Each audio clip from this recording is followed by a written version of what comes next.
Hi everyone! The first few videos in my vlog I would like to dedicate to a very important and the largest part of our body, the skin. And skin's super ability to always show us when something might be out of balance inside our body so that we could take proper steps for eliminating the problem or the problems causing it. The most common issue with skin, especially during winter times, is skin dryness, sometimes skin flakiness. Often people explain skin dryness to whatever outside factors like extreme weather conditions or the impact of heating system. But in reality, in most cases, the real reason behind skin dryness is simple body dehydration due to reduced water intake. And if there is not enough water for our body to function well, it will reduce water supplies from its least functional for survival organs first, which happens to be our skin. Or another symptom that might be showing that your body is dehydrated is that you never feel thirsty because your body is so stressed, so it really stops sending you signals of thirst. There are two other skin problems linked to overall body dehydration. Puffiness under the eyes or anywhere in the body, meaning that your body is starting to store as much of water as possible for its survival.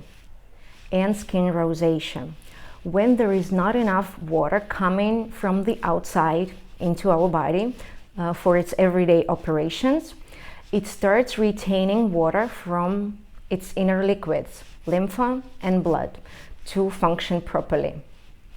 Our body's main aim is to survive for as long as possible. So by retaining liquids from lymph and blood, it can continue its operation for a little longer. But as a result, blood gets thicker.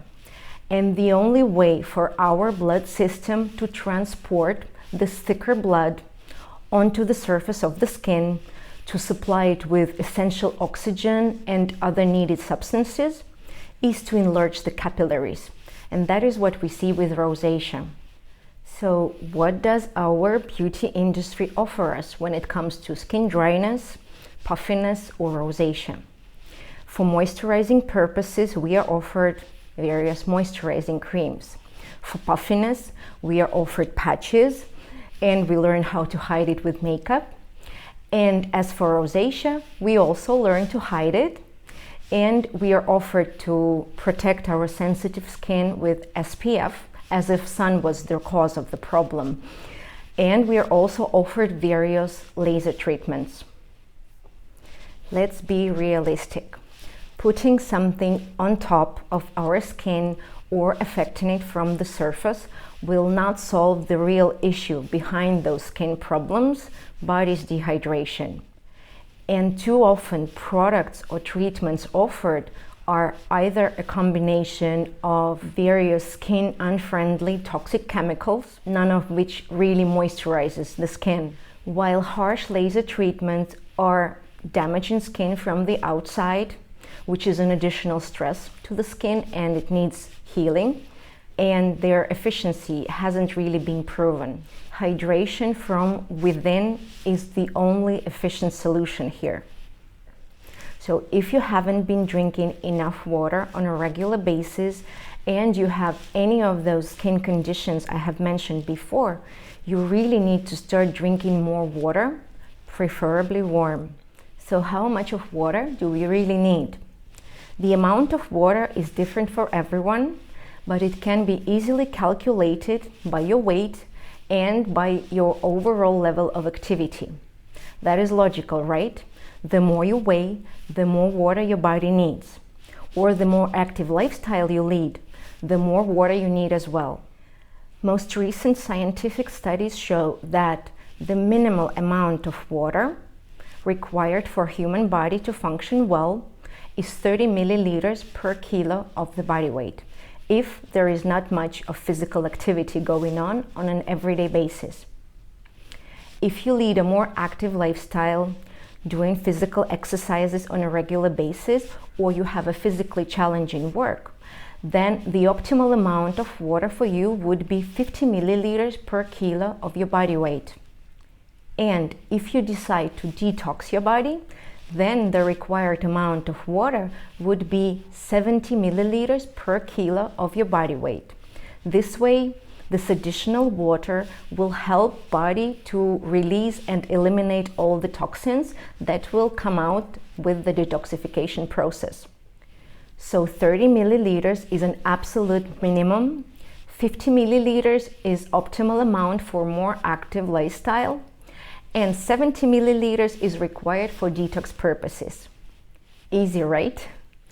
So now that you know how much water is required for your body to function well, start gradually increasing your water intake, 1 cup at a time, and thus day by day slowly reach the optimal amount of water required for your body weight and level of activity. And when you reach your optimal amount of water and continue drinking it on an everyday basis, the skin conditions that I have mentioned before will just disappear because you will address and solve the real reason behind them. Now let's talk about when it's best to drink water. The answer is very simple. Actually, it's very easy to drink water in larger quantities in the morning, due to a simple reason. During nighttime, when we sleep and don't supply our body with water for 6 to 10 hours, it takes water for its inner processes from our lymph and blood. So when you wake up in the morning, your body is most dehydrated. And required amount of water to be taken is about 600 milliliters, more or less the same amount that goes out of your body while you visit the toilet after sleep. I drink 2 such big cups of water after I wake up. It's more or less 700 milliliters. And I can tell you, warm water goes really well when your body needs it the most. Also, water goes really well after physical activities, which is logical, right? And the rest of the amount can be easily distributed throughout the day, preferably in between meals. Want to bring your attention once again that drinking warm water is really important. Why? The answer is really simple. Our body temperature is 36.6 degrees Celsius. So when we drink colder water, body needs to first warm it up and only then put it into its inner processes and into circulation. By drinking warm water, we give extra support to our body. Also, it stimulates many processes in our digestive system and gives us additional warmth, which is a definite benefit in colder winter times. I have a thermo jar like this that helps me keep water warm for longer. Plus, it helps me save time so that I don't have to boil water and wait for it to cool down to a proper temperature every time I want to drink. I put it next to me on my work desk, and also at night I put it next to my bed so that I have warm water every time I want to drink. Or every time this thermo jar gets onto my eyesight, it reminds me of drinking water. It also helps me count my water intake. The thermo jar is 2 liters and my required optimal amount of water is 2.7 liters per day. So I know that I need to drink at least 1 full jar plus half more. Sometimes I add fruits, veggies, or herbs to make water more pleasant to the taste. But overall, drinking warm water in sufficient quantities on an everyday basis is the best habit you can introduce into your life. That's it for now. Write me in the comments what's your minimal and optimal amount of water and how much of it you drink on an everyday basis. Or if you have any comments, write them down as well. Thank you for your attention and see you soon.